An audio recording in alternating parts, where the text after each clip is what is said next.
Hola, hola, mis queridos hermanos. Muy buenas noches, muy buenos días, muy buenas tardes. Bueno, dependiendo del momento en que ustedes puedan asistir a esta programación, tenemos en este momento el desarrollo del tema Teman a Dios y denle gloria dentro de esta serie de estudios que se ha titulado Los tres mensajes cósmicos en la lección de la escuela sabática. Queremos dar una bienvenida a cada uno de ustedes y también presentarles, como siempre, nuestros desafíos de la lección de la escuela sabática. 5 preguntas claves para poder responder y consolidar nuestro aprendizaje. Y entonces ahí está a su disposición. Ustedes pueden entrar a través del QR o también a través de la descripción del video. En la descripción del video encontrarán un link donde podrán acceder a las preguntas claves y les animo para que puedan participar. Vamos directamente, mis hermanos, a la lección de la escuela sabática. Teman a Dios y den de gloria es el título, y se refiere al mensaje del primer ángel. Y entonces vamos a empezar con una parte del motiva, y allí me gustaría que podamos reflexionar en esta frase, ¿no? Temed a Dios y dadle gloria. La frase original en el hebreo, perdón, en el griego, porque el libro de Apocalipsis fue escrito originalmente en griego, ustedes encontrarán esa frase temed, temed a Dios. La palabra griega original para temed es foveo. Foveo es temer, el verbo griego que dice temed y ha sido traducido, ¿no? Foveo. Y este foveo también da origen a la palabra fobia, y fobia, y también esta palabra fobia da origen a una cantidad de palabras en nuestro idioma, sobre todo que ha sido utilizada en la parte de la psicología para poder describir varios miedos que muchos seres humanos tienen, las fobias. Da origen a varias palabras en el español. Por ejemplo, cuando una persona tiene algún miedo, se dice que tiene alguna fobia. Veamos algunas de las fobias más conocidas, más características que la psicología reconoce. Por ejemplo, tenemos la acrofobia. ¿Qué significa la acrofobia?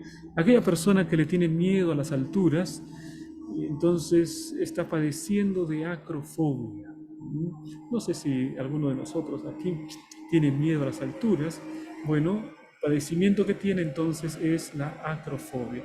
Significa un miedo patológico, ¿no? Un miedo prácticamente de tipo que invade completamente su ser y que lo paraliza y que no lo deja actuar.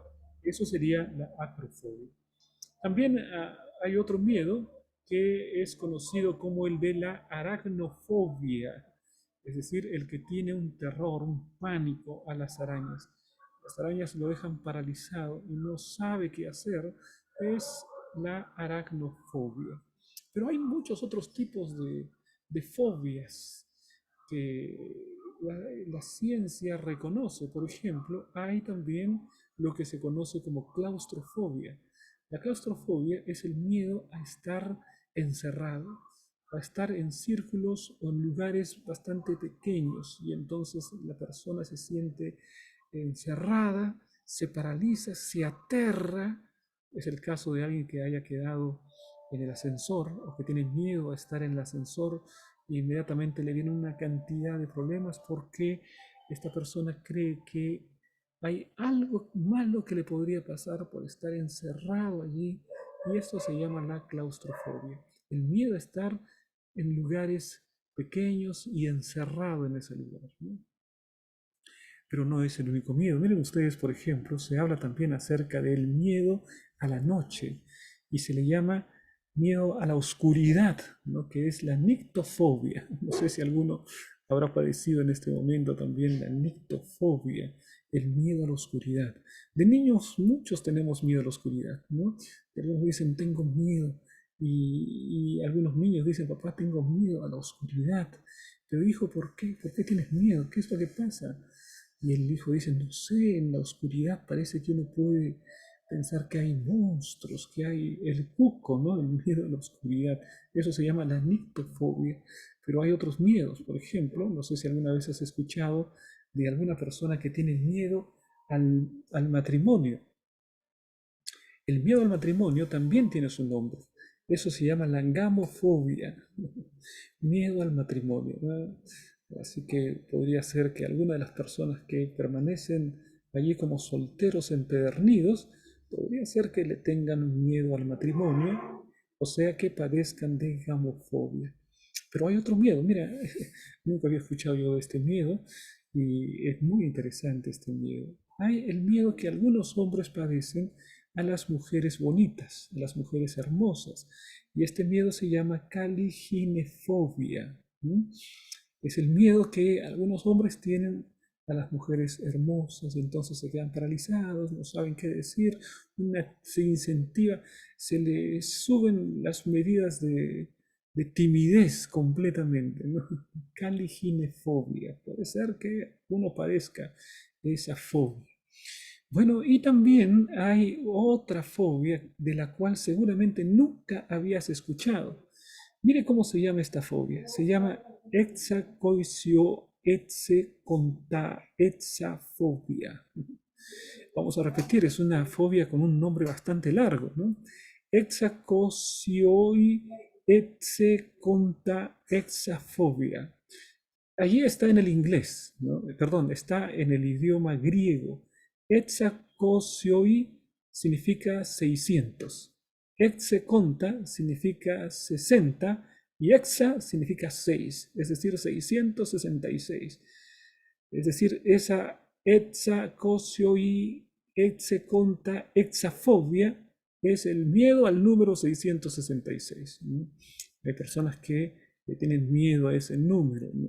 Todo lo relacionan con la palabra profética, no la comprenden bien, no la entienden bien y entonces tienen fobia a ese número. Es una fobia que también está documentada, ¿no? Muy interesante, la fobia al número 666. Y mis hermanos, sin embargo, cuando nosotros vamos allí a la palabra de Dios y el mensaje, el primer ángel dice, temed a Dios, ¿será que se trata de una teofobia? ¿Será que hay que tener miedo de Dios? ¿A qué se refiere esta palabra temed a Dios? Esta frase, esta declaración del primer ángel, temed a Dios. ¿Se trata de un tipo de teofobia? Aunque podemos decir que hay ciertas personas que pueden tener miedo de Dios. En esta semana se explica precisamente qué es lo que realmente significa temed a Dios. Vamos entonces, mis hermanos, a explorar el texto bíblico, el mensaje de esta semana, y vamos a entender mejor qué es lo que significa el temor del Señor, qué significa darle gloria, que durante esta semana se estudia en la lección de escuela sabática. Vamos entonces, miren ustedes primero el versículo de memoria. El versículo de memoria nos habla acerca de la victoria de los santos. Dice, aquí está la paciencia de los santos, los que guardan los mandamientos de Dios y la fe de Jesús. Ese es el versículo de memoria, nos habla acerca de victoria de los santos, y esa victoria se materializa en la obediencia a los mandamientos, a la ley de Dios y en la fe de Jesús.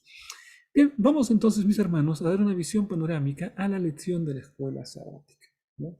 En primer lugar, nosotros encontramos allí esta declaración, teman a Dios, temed a Dios.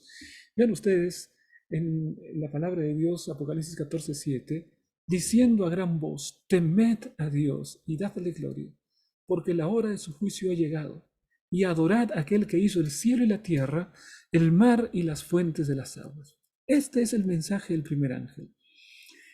Nosotros estudiamos la semana pasada que el primer ángel proclama el Evangelio eterno. Y Evangelio representa una buena noticia.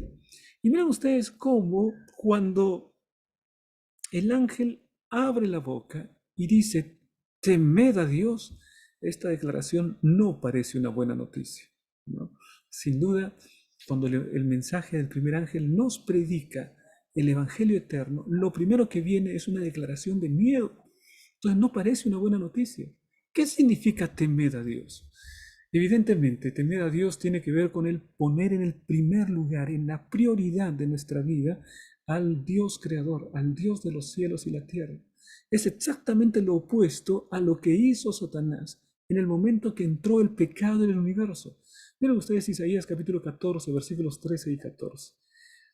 Tú que decías en tu corazón, subiré al cielo, en lo alto, junto a las estrellas de Dios, levantaré mi trono y en el monte del testimonio me sentaré. Y a los lados del norte, sobre las alturas de las nubes, subiré y seré semejante al Altísimo. Esto es lo que Satanás tenía en su corazón. Él quería ocupar el lugar de Dios.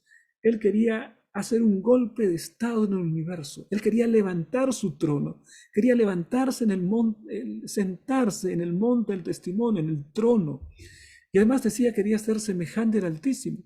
Pero no quería tener el carácter del Altísimo. No quería ser semejante al Altísimo en su carácter de amor, de perdón, de misericordia. Él quería ser semejante al Altísimo en poder, en autoridad, en soberanía. Es decir, quería tener características que Dios solamente tenía, que solamente le competen a Dios. Él quería tener eso. Y sin embargo, no quería tener las características que Dios sí quiere para sus criaturas: su carácter, su amor, su misericordia, su piedad. Él quería ser semejante en el poder, en la autoridad, en la eternidad, cosas que solamente pertenecen a Dios y que no le corresponden a las criaturas. Entonces, mis hermanos, podemos entender que, en pocas palabras, temer a Dios es darle el primer lugar en nuestro pensamiento, es renunciar a nuestro egocentrismo y orgullo y vivir totalmente para Él. Esta es la primera parte de temer a Dios. Colocarlo en el primer lugar en nuestro pensamiento y en nuestra vida. Cuando tú no tienes un Dios ajeno delante del verdadero Dios en tu vida, entonces realmente temes a Dios. Porque el primer mandamiento dice: no tendrás dioses ajenos delante de mí. Si yo coloco a un Dios que no es el gran Dios del cielo por delante del Dios del cielo en mi vida, entonces yo estoy pisoteando ese mandamiento. Cuando yo dejo de lado cualquier otro Dios, por ejemplo, el Dios del dinero, el Dios del falso pensamiento, el Dios del humanismo, el Dios de la ciencia de este mundo, cuando yo lo coloco por delante de su palabra, por delante de Dios, entonces lo que estoy haciendo es quebrantando el mandamiento y no estoy temiendo a Dios. Temer a Dios significa colocarlo a Él en el primer lugar de la vida, en el primer lugar de nuestra vida. Ahora, la lección de escuela sabática, mira, nos hace un vínculo, nos hace una relación entre el temor de Dios y la obediencia a Dios. Y vamos a ver que el temor del Señor tiene que ver mucho con la obediencia al Señor. Mira, por ejemplo, Deuteronomio capítulo 6, versículo 2. Ahí dice: para que temas a Jehová tu Dios, guardando todos sus estatutos y sus mandamientos. Mira cómo el temor del Señor está asociado íntimamente a guardar los mandamientos. Allí dice en Deuteronomio: para que temas a Jehová tu Dios, guardando todos sus estatutos y mandamientos. Es decir, ¿cuál es la manera como tememos a Dios? Guardando todos sus estatutos y sus mandamientos. Hay una relación muy estrecha en Deuteronomio entre temer a Dios y guardar los mandamientos que el Señor deja para nosotros. La observancia de los mandamientos tiene que ver con el temor del Señor. Es un aspecto muy importante el temor al Señor. ¿Cómo es que temo a Dios? Cuando guardo sus mandamientos, cuando le obedezco. Eclesiastés capítulo 12, versículos 13 y 14 también remarca este pensamiento. Ahí dice: el fin de todo discurso oído es este: teme a Dios y guarda sus mandamientos. Puedes encontrar entonces que este versículo también vincula el temor del Señor con guardar sus mandamientos. Yo no puedo decir que soy temeroso de Dios y no guardo sus mandamientos. Porque una característica importante de aquel que teme a Dios, del que es temeroso de Dios, es que es obediente a sus mandamientos, es que guarda los mandamientos de Dios.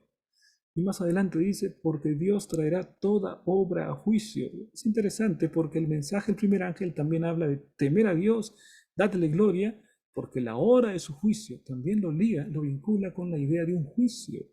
Debemos temer a Dios, obedecer sus mandamientos, porque también un día seremos juzgados respecto de nuestra obediencia a los mandamientos de la ley de Dios. Ahora, mira que en Salmo 111:10 hay todavía un vínculo mucho más estrecho con los mandamientos, con guardar los mandamientos de Dios. ¿Qué dice Salmo 111:10 en la primera parte? Dice así: el principio de la sabiduría es el temor de Jehová. Buen entendimiento tienen todos los que practican sus mandamientos. Ahora quiero que puedas pensar en la poesía hebrea, ¿no? Porque este es un ejemplo de poesía hebrea. ¿Sabes que en el español, por lo menos antiguamente, antes de que vengan las nuevas corrientes de la poesía, ¿no? Corrientes literarias, en el español, la poesía lo que hacía siempre era repetir el sonido de la última palabra en el primer verso y en el segundo, ¿no? Entonces, por ejemplo, yo tenía una poesía que decía, una noche muy helada me tapé con la frazada. Usted puede encontrar que la palabra frazada y helada repiten el sonido, y eso para nosotros es poesía. Se repite el sonido de la última palabra. Eso es la poesía en español. Pero en hebreo no hay repetición de sonido, hay repetición de significado. Cuando se trata del paralelismo sinónimo, repite el significado. Aquí hay un ejemplo de poesía, y este es un paralelismo sinónimo. Esto quiere decir que el primer verso se repite en el segundo verso. Primer verso, el principio de la sabiduría es el temor de Jehová. Segundo verso, se repite, pero con otras palabras. Buen entendimiento tienen todos los que practican sus mandamientos. Mira cómo el principio de la sabiduría equivale a buen entendimiento y cómo el temor de Jehová equivale a practicar sus mandamientos. Entonces podemos ver que el temor de Jehová está asociado a guardar los mandamientos de Dios. El que teme a Dios es el que guarda sus mandamientos. Cuando la Biblia dice que Job era temeroso de Dios, ¿qué está diciéndome? Que Job era obediente a Dios, que Job guardaba los mandamientos de Dios, las buenas obras, los mandamientos, las acciones, la obediencia.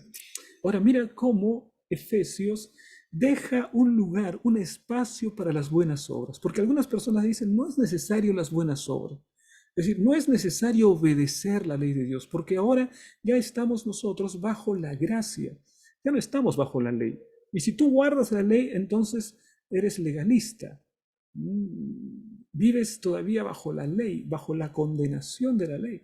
Y el apóstol Pablo aquí en este versículo me explica cuál es el papel de la obediencia, de las buenas obras. Las buenas obras es la obediencia a la ley. Entonces dice aquí, porque por gracia sois salvos por medio de la fe. Y esto no de vosotros, pues es don de Dios, no por obras para que nadie se gloríe. ¿Qué dice el apóstol Pablo? Que no somos salvos por obras, sino que somos salvos por medio de la fe.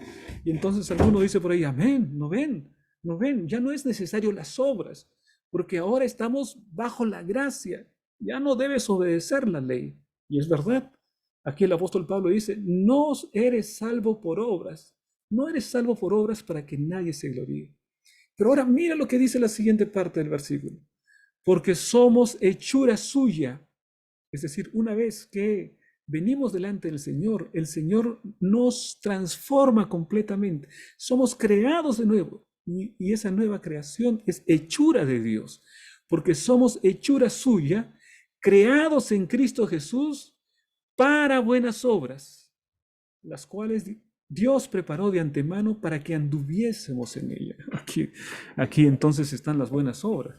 El apóstol Pablo me dice, cuando se trata de la salvación no es por buenas obras, sino que las buenas obras es, nosotros somos creados para buenas obras. Mira, es interesante, ¿no? Cuando se habla de por buenas obras, por obras, no es adecuado. Es decir, no somos salvos por nuestras obras. Sin embargo, cuando dice que somos creados en Cristo Jesús para buenas obras, llego a Cristo Jesús, Él me transforma, Él cambia mi corazón para que yo pueda obedecer, para que yo pueda producir buenas obras. La obediencia son las buenas obras. Entonces, el cristiano no es salvo por sus obras, por guardar los mandamientos, Pero una vez que llega al Señor y es transformado y es salvo, una evidencia de su salvación es que ahora es creado para buenas obras. Es interesante esta declaración que coloca la obediencia a la ley de Dios en el lugar correcto. No obedecemos la ley para alcanzar la salvación. Obedecemos la ley porque ya hemos sido salvos, hemos sido transformados y el Señor nos invita a una vida de obediencia a sus mandamientos de la ley de Dios. Nos llama a temer a Dios, que se expresa por la fe en su poder redentor, que nos capacita para vivir de manera piadosa y obediente. El Señor nos capacita, nos transforma, somos hechura, somos una nueva criatura para buenas obras, para vivir en obediencia. Así que hay un papel importante en las buenas obras, no para ser salvo, sino para vivir en obediencia después que hemos sido salvos, para tener victoria sobre el pecado una vez que hemos sido salvos, que hemos sido transformados por el Señor. Vamos ahora, mis hermanos, a la siguiente parte, donde la lección nos habla de la necesidad de vivir enfocados en Dios. Esto tiene que ver también con colocar a Dios en el primer lugar de nuestra vida. Mira, Mateo capítulo 6, versículo 33. ¿Qué es lo que dice allí? Mas buscad primeramente el reino de Dios y justicia, y todas estas cosas os serán añadidas. Allí la palabra de Dios nos invita a colocar nuestra vida en las verdaderas prioridades, en las prioridades correctas. La palabra de Dios me dice, mira, primero Dios, primeramente Dios, el reino de Dios y su justicia. Primero el reino de Dios. Cuando habla acerca del reino de Dios, tiene que ver todo lo relativo a las cosas de Dios. Pon en tu vida primero todo lo relativo a las cosas de Dios, el reino de Dios. El reino de Dios tiene que ver con la soberanía de Dios. El reino de Dios tiene que ver con la obediencia a Dios, con colocarlo a Él en el primer lugar, el reino de Dios. ¿Sabes, querido hermano? Que de alguna manera el reino de Dios significa el grupo de personas que viven en obediencia a los principios de la palabra de Dios. No es un reino humano, no es un país, ¿no? Así como decimos el reino de Bavaria, o decimos el reino de Castilla, o decimos cualquier otro tipo de reino, y hablamos de un lugar geográfico, y hablamos de una población específica, y de un grupo de leyes que rigen a esa población, y decimos, este es un reino. No, no, el reino de Dios no es un reino de esa naturaleza. No, en el reino de Dios las personas pertenecen a cualquier país, a cualquier nacionalidad. Pero cuando una persona se somete a Dios, entonces entra bajo la soberanía de Dios, entra en el reino de Dios y ya no es únicamente ciudadano peruano o ciudadano argentino o ciudadano brasileño o ciudadano mexicano, ya no es únicamente, sino que además tiene otra ciudadanía que para él es más importante. Y esa ciudadanía es la del reino de Dios, pertenece al reino de Dios. Entonces, allí tenemos una doble ciudadanía. Y todas las personas que confiesan a Jesucristo como Rey, todas las personas que confiesan a Jesucristo como Salvador, entonces se hacen parte de este reino. Todos los que confesamos a Cristo como nuestro Salvador pertenecemos al reino de los cielos. Por eso que predicar el Evangelio es extender el dominio del reino de los cielos, ¿no? Entonces, cuando una persona va convirtiéndose, va entrando en el reino de los cielos. Y el reino de los cielos va aumentando, va creciendo. Voy predicando el Evangelio, la iglesia predica en diferentes lugares del mundo, las personas se convierten, las personas confiesan a Jesucristo, aceptan a Jesús como su Señor y su Salvador. El reino de los cielos se instala en su corazón, va creciendo el reino de los cielos y se va ampliando, y va ampliando.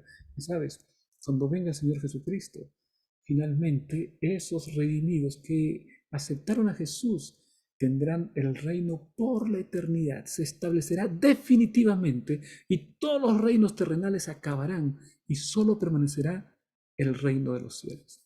Es por eso que el Señor te invita, mi querido hermano, para que pongas en primer lugar de tu vida el reino de Dios y su justicia. Y todo lo demás, ahí habla acerca de nuestras preocupaciones materiales, de nuestras preocupaciones familiares, todo lo demás, dice aquí, será añadido. También tendrá su lugar.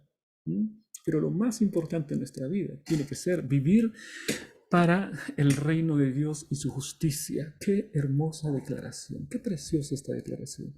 Te pregunto, mi querido hermano, ¿colocas al reino de Dios y su justicia en el primer lugar de tu vida?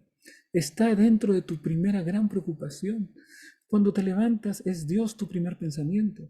Cuando te acuestas, ¿es Dios tu último pensamiento?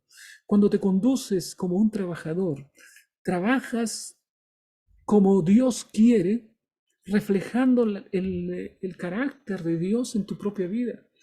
Cuando diriges alguna reunión, eres líder de alguna empresa, tienes alguna responsabilidad, lideras como Cristo lideraría. Eso significa colocar al reino de Dios en el primer lugar. Conducirnos como Jesús se conduciría en esta tierra. Allí lo estamos colocando en primer lugar.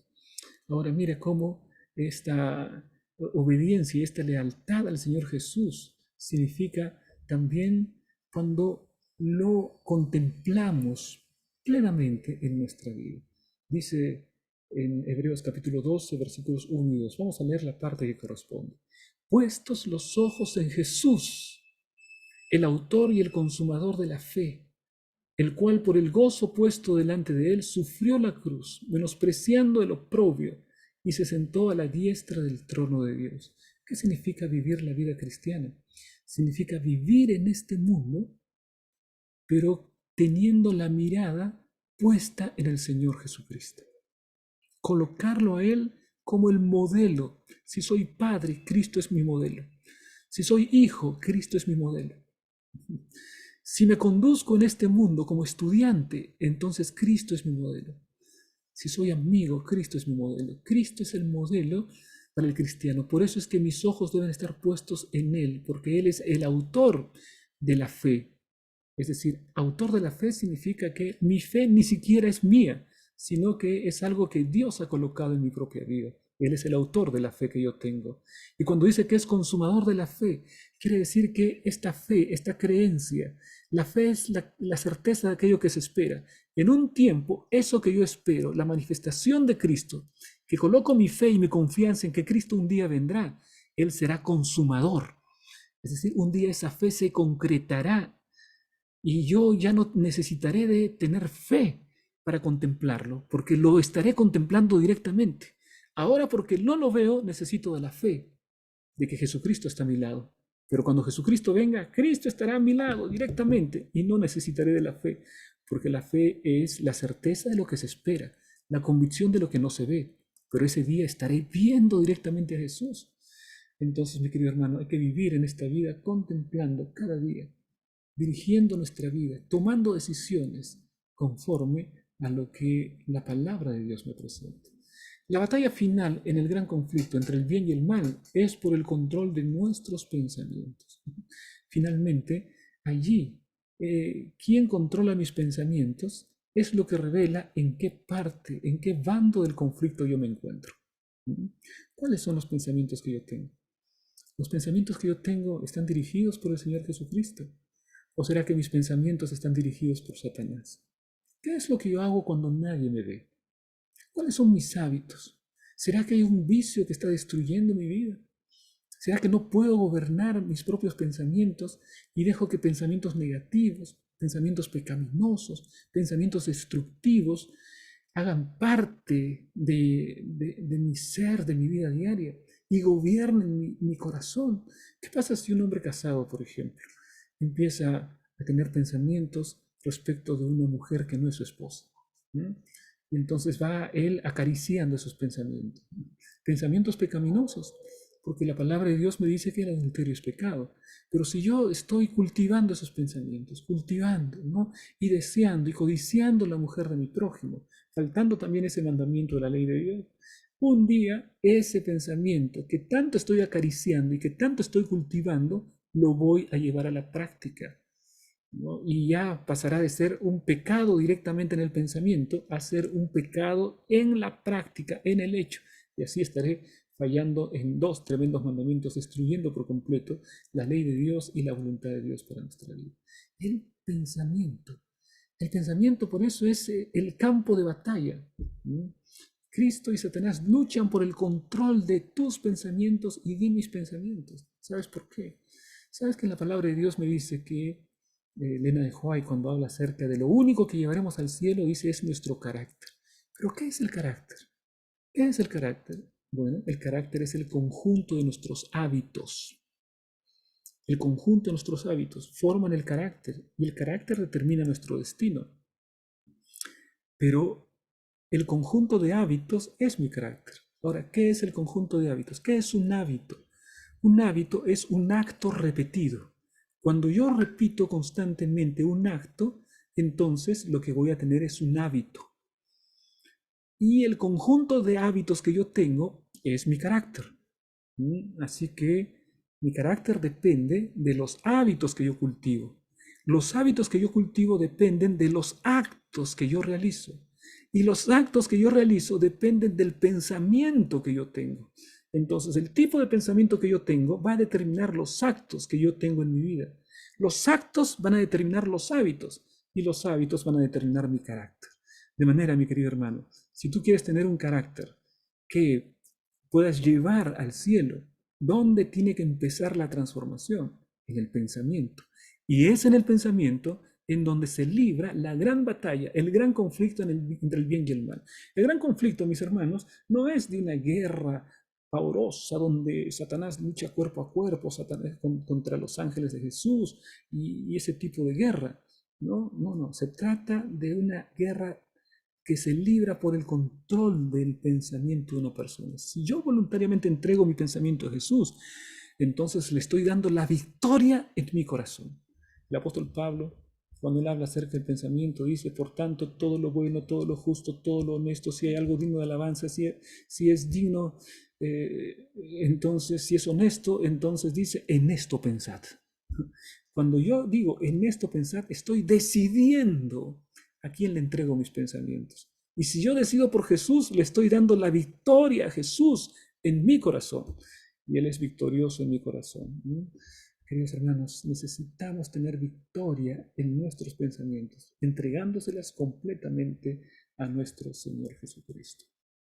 Demos la gloria a Dios. ¿Qué significa esta declaración? Miren ustedes, la declaración bíblica del primer ángel completa es, temed a Dios y dadle gloria, porque la hora de su juicio ha llegado. Es decir, hay que darle gloria a Dios porque la hora de su juicio ha llegado. ¿Qué significa darle la gloria a Dios? Mira que glorificar a Dios en tiempo de juicio es algo que la palabra de Dios constantemente nos presenta. Glorifica a Dios porque la hora de su juicio ha llegado. ¿No? Es por ejemplo en el caso de Acán, ¿no? Cuando es descubierto, glorifica a Dios porque ha llegado el juicio. En el caso de Israel, glorifica a Dios porque es un día de juicio.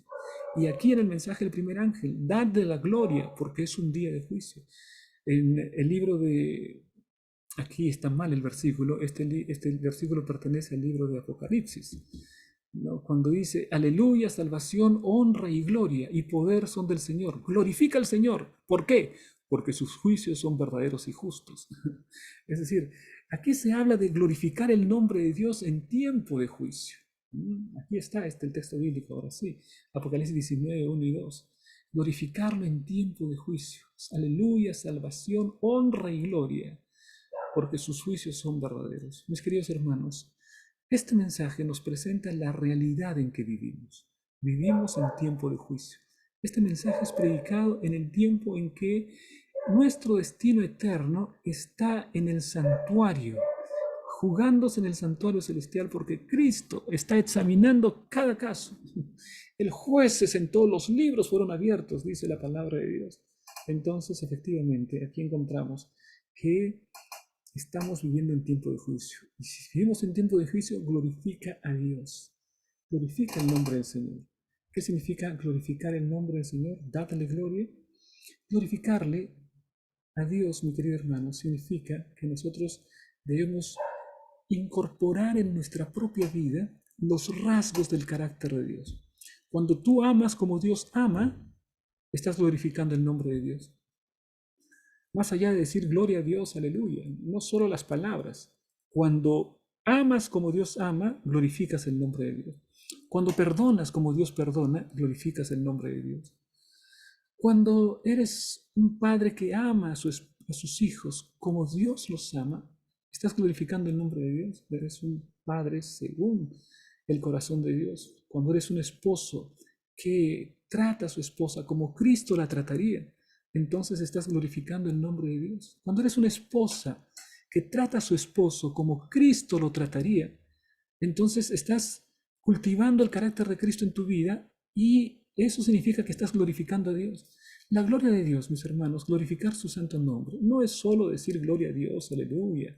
No solo son las palabras, es vivir completamente para Dios, ¿no? En cada acto de nuestra vida. Si yo soy un comerciante, un negociante, y soy honesto completamente en el precio, tengo una ganancia justa, coloco un precio adecuado, entonces soy honesto en mis tratos comerciales. La honestidad es un rasgo del carácter de Dios. Si soy honesto, estoy reflejando el carácter de Cristo. Y si reflejo el carácter de Cristo, lo estoy glorificando. Lo estoy glorificando. Esa es la lección más importante que encontramos, ¿no? Por eso dice, cuando se habla acerca de adoración, el culto racional, que también se habla en la Biblia. Es decir, cuando asumes un compromiso total de temer a Dios, que es obedecerle, y darle gloria en todo lo que haces, entregándole tu mente, tu cuerpo y tus emociones, esto es un acto de adoración inteligente. Cuando se habla de culto racional, adora inteligentemente a Dios. ¿Qué significa adorar inteligentemente? ¿Qué significa un culto racional? Adorarle con toda nuestra mente, nuestro cuerpo, nuestras emociones, con todo nuestro ser. No apenas con las palabras, no apenas con las intenciones, no apenas con los buenos deseos, sino entregándole completamente nuestros actos, nuestras emociones, nuestro pensamiento, todo al Señor.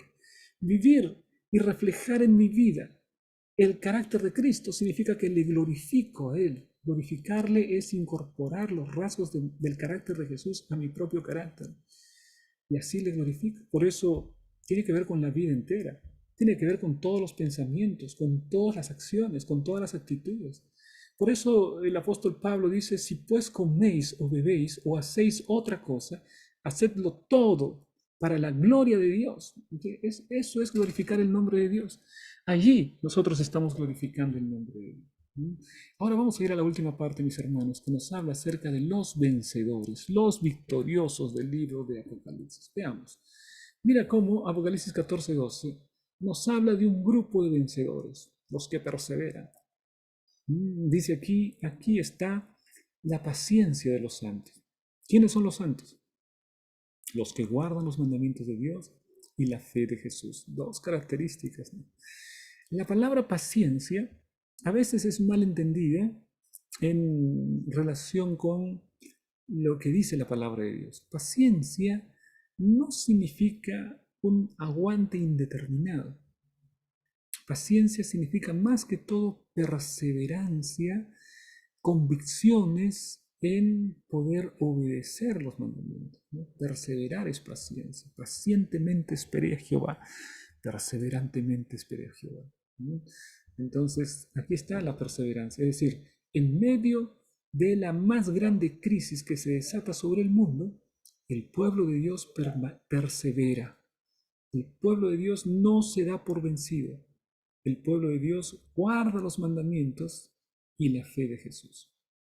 Hebreos 7:25, ahí dice lo siguiente. Por lo cual, puede también salvar perpetuamente a los que por él se acercan a Dios. Es una salvación perpetua. No es una salvación apenas de un día, no es una salvación perpetua, pero a los que por él se acercan a Dios. Yo no soy salvo un día y de allí soy salvo para siempre, dicen algunos, ¿no? Una vez salvo, salvo para siempre. No, la salvación es una persona, es la persona de Jesucristo. Cuando el Señor Jesús dijo, hoy ha llegado la salvación en la casa de Zaqueo, quien había entrado a la casa de Zaqueo era Jesús, y Jesús es la salvación. Y cuando Él dice, hoy ha entrado la salvación a esta casa, es porque Él había entrado en la casa de Zaqueo. Así que la salvación es la presencia de Jesús en nuestra vida. Solo eres salvo si estás en la presencia de Jesús, si Jesús está en tu corazón, porque la salvación es la presencia de Cristo en tu vida. Así que puedo perder la salvación, puedo perderla, sí. En el momento que yo me separo de Jesucristo, dejo de tener la experiencia de la salvación y el gozo de la salvación. Por eso es que yo debo acercarme para ser salvo perpetuamente, pero a los que por Él se acercan a Dios. Es decir, la presencia de Dios es la que me da la salvación y Él vive siempre para interceder. ¿Mm? Luego acá dice, al que venciere, heredará todas las cosas, y yo seré su Dios, y él será mi hijo. Qué promesa maravillosa, ¿no? El Señor dice, yo seré su Dios, y él será mi hijo. ¿Mm? No basta que Dios sea el Dios de tus padres. ¿Mm? Cuando Moisés se encontró con Dios, el Señor le dijo, yo soy Dios de Abraham, Dios de Isaac, Dios de Jacob. Precioso que Dios sea Dios de Isaac, Dios de Abraham, Dios de Jacob. Precioso. Pero Moisés todavía necesitaba que ese gran Dios sea su propio Dios, el Dios de Moisés también. Y esa experiencia fue la que Moisés aprendió a depender completamente de Dios. Y Dios llegó a ser también, no solo el Dios de Abraham, de Isaac y Jacob, el Dios de Moisés también. Y así también dice, yo seré tu Dios. No basta que tu familia sea cristiana, o que tus padres sean cristianos. Es necesario que sea tu propio Dios, que tú tengas una experiencia personal de entrega completa del corazón y de vivir siempre en su presencia. Entonces yo seré su Dios y él será mi hijo. Así dice la palabra de Dios. En el tiempo del fin, los que venzan heredarán todas las cosas. Esto no es legalismo. Alguno podría decir, los que venzan, entonces, si yo soy victorioso con mi propia fuerza, entonces yo voy a heredar. Heredar, quiero vencer, voy a usar toda mi fuerza para vencer. No, no, no, no, no. Y dice, esto no es legalismo, dice. Esta no es una victoria personal, no es una victoria mía, es la victoria por medio de Jesucristo. Y ellos le han vencido por medio de la sangre del Cordero. Y en esto dice aquí, sois más que vencedores por medio de aquel que nos amó, dice el apóstol Pablo. No somos vencedores por nosotros mismos, somos vencedores por medio de Jesucristo, cuya vida perfecta de justicia. Y tan solo eso es lo que les brinda la promesa de la vida eterna. Es la vida perfecta de Jesús la que me brinda esa promesa. Es fe en acción. Es la gracia transformadora y milagrosa en la vida del creyente. Jesucristo vivió una vida perfecta. Cuando yo me acerco a Él me liberta, Él me libra del pecado, transforma mi corazón y en su presencia yo aprendo a caminar victorioso contra el pecado, porque estoy entregándole el control de mis pensamientos a Cristo y Él es victorioso en el campo de batalla que es mi mente. Le entrego la victoria a Él. Yo solo no puedo vencer el pecado. Olvídate, mi hermano. Por ti mismo no vas a vencer tus vicios. Por ti mismo no vas a vencer tus inclinaciones, tus propensiones. No te esfuerces en vencer eso por ti mismo. Esfuérzate en estar en la presencia de Jesús y Él te garantiza la victoria. Él transformará tu corazón. Te ayudará a vencer el vicio. Si estás preso del alcohol, no luches contra el alcohol. Lucha por permanecer al lado de Jesús. Él te ayudará a vencer el alcohol. Si estás preso de las drogas, no luches por vencer las drogas. Lucha por someterte a Jesús y Él te hará victorioso sobre las drogas. Si eres victorioso de la pornografía, no luches por vencer la pornografía. Lucha por acercarte a Jesús y Él te hará victorioso sobre la pornografía. Sobre cualquier vicio, sobre cualquier hábito, sobre cualquier falta de carácter, sobre cualquier rasgo de carácter negativo de mi vida, sobre cualquier emoción que gobierna mi vida. Yo no debo luchar contra la ira. La ira me va a gobernar siempre. Debo luchar por estar en la presencia de Jesús y Él me hará vencer la ira que destruye mi corazón, el resentimiento que destruye mi corazón. Es Jesús el que da la victoria. No es tu propia fuerza, tu débil y limitada fuerza humana. Eso no es. La garantía de la victoria siempre es el Señor Jesucristo. Vamos, mis queridos hermanos, a la palabra, a la parte de la aplica. Hemos visto entonces cómo temer a Dios y darle gloria tiene que ver con obedecer los mandamientos de Dios, ser obediente al Señor, y tiene que ver con reflejar en nuestra vida el carácter de Cristo por la gracia de Jesús. Él transforma mi vida Es Él que transforma mi carácter, es Él que logra la victoria. ¿Cómo podemos evitar el legalismo al analizar los conceptos bíblicos de santidad, superación y victoria? Bueno, recordando lo que dice el apóstol Pablo. El apóstol Pablo, en el texto que hemos leído, nos dice que no somos salvos por obras para que nadie se gloríe. Porque si fuesen mis obras, si fuese mi fuerza, mi determinación, mi propia voluntad la que me garantiza la victoria, primero no necesito a Jesús, yo solito basto, ¿no? Eh, es como si yo me estoy ahogando. Si yo me estoy ahogando, pero sé nadar y salgo por mis propias fuerzas, bueno, pude hacerlo. No necesito de un salvavidas que entre para sacarme. Yo salí por mis propias fuerzas, ¿no? Pero si yo no sé nadar y estoy hundiéndome y estoy pataleando y ya me estoy hundiendo, no hay nada que pueda hacer porque ya estoy para ahogarme, ahí necesito un salvavidas. Y entonces entra el salvavidas y ese salvavidas es Jesús. Y Jesús lo que hace es sacarme de ese lugar y colocarme en un lugar seguro.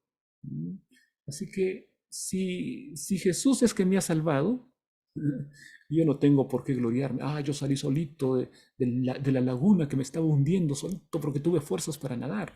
No, necesité de un salvavidas. Entonces toda la gloria es para el salvavidas, no para mí. Entonces, cuando vemos correctamente el mensaje bíblico, no hay lugar para el vanagloriarse, no hay lugar para el legalismo, porque todo, absolutamente todo es mérito de Jesús. Somos salvos por lo que Él hace, no por lo que nosotros hacemos. Es Jesús el que tiene que recibir la honra y la gloria. Es Él el único que tiene que ser alabado. Nosotros solamente debemos estar en su presencia y dejarnos llevar por la voluntad del Señor Jesucristo. Ese es el papel del ser humano y es así como nosotros alcanzamos la victoria. Vamos, mis hermanos, a la última parte, al CREA. En el CREA, por supuesto, tenemos las preguntas claves, ¿no?, de cada semana. Te invito, mi hermano, para que puedas entrar y responder 5 preguntas claves de esta semana para consolidar tu aprendizaje de la palabra de Dios. Ahí hay preguntas que van a ayudarte para comprender mejor la lección de esta semana. Te animo que entres ahí en la descripción del video o en el QR que está aquí y entonces respondas las preguntas claves. Rápidamente vemos qué pasó la semana pasada con las preguntas de la semana pasada, ¿no? Tuvimos allí finalistas, estuvo Ángel Vargas, Elizabeth también estuvo finalista, Mauricio en el tercer puesto, a ver si me deja ver allí, Alberto en el segundo puesto y Liz en el primer puesto. Felicitaciones a ellos que participaron en las preguntas claves de la lección de escuela sabática. Así que esperamos que hayan otras personas que también participen en esta semana. Gracias, mis hermanos, por los mensajes que hemos encontrado en YouTube. Les animo para que los que siguen en YouTube puedan compartir, puedan también colocar allí un me gusta, inscribirse, suscribirse al canal para que pueda escuchar cada semana la palabra de Dios y también poder señalar la campanita de notificaciones, ¿no? Así que gracias a todos aquellos que han dado su mensaje en YouTube. En Facebook también tuvimos una buena cantidad de mensajes, palabras de ánimo, palabras de consuelo, de ayuda. Así que gracias, mis hermanos, por estas preciosas palabras a todos ustedes. Bien, mis hermanos, de esta manera estamos culminando con la lección de la escuela sabática. Los esperamos la próxima semana y les animamos para que puedan disfrutar de la lección de escuela sabática el día sábado compartiendo con muchas personas que también necesitan conocer la palabra de Dios. Un gran abrazo, que Dios les bendiga.